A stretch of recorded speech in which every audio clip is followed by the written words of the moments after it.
Si Cepot hayang kawin. Hayangan kawin si Cepot teh ari gara-garana sababaraha kali ngimpi papanggih jeung putri geulis.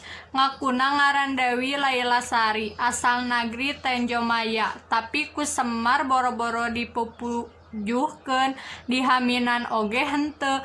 Bulu karna si Cepot kagegeringan langlang lingling persis jelema kurang saendan.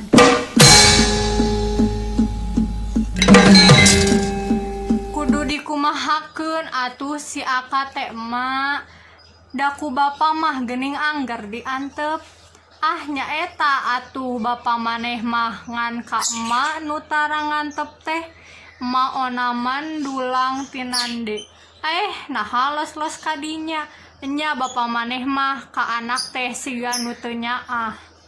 Cik sugan ku ema. Nurut gerak ku ema mah komo mun rada diancam mah gerak ema api-api dekabur. Nyakeun, di mana bapa maneh ayeuna? Itu di kebon. Perkeun si Cepot. Turun sia, lamun teu turun tangkal kalapana ku aing dibekok. Heug, uing turun, tapi kawinkeun ka Dewi Lailasari. Moal, turun, moal. Kitu jeung kitu bae. Taya nu daek ngelehan, tungtungna tangkal kalapa ku Semar dibekok. Brut, tarik pisan, bekok Semar teh sohor kabina-bina, kanjat ka ender, jaga oge. Si Cepot dipepereket kana barang bang kalapa, tapi weleh ku tarik-tarikna bekok Semar, si Cepot kabur kabawa angin.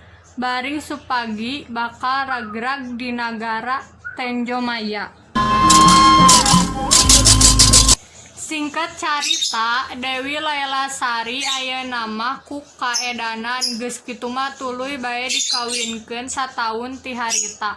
Dewi Lailasari ngalahirkeun anakna lalaki pohara kasepna. Lir bebolahan terong jeung si Cepot nu asli dingaranan Sanghyang Sanggalangit. Bareng jeung gelarna Orok ti Lailasari beungeut katut dedeg pangdegag pangadeg si Cepot ulih ka jati mulang deui ka asalna jadi Cepot alias Astrajingga. Eta nu ngalantarkeun Dewi Lailasari pondok umur maot gara-gara reuwas nempo wujud asli salakina nepi ka jajantungna murah.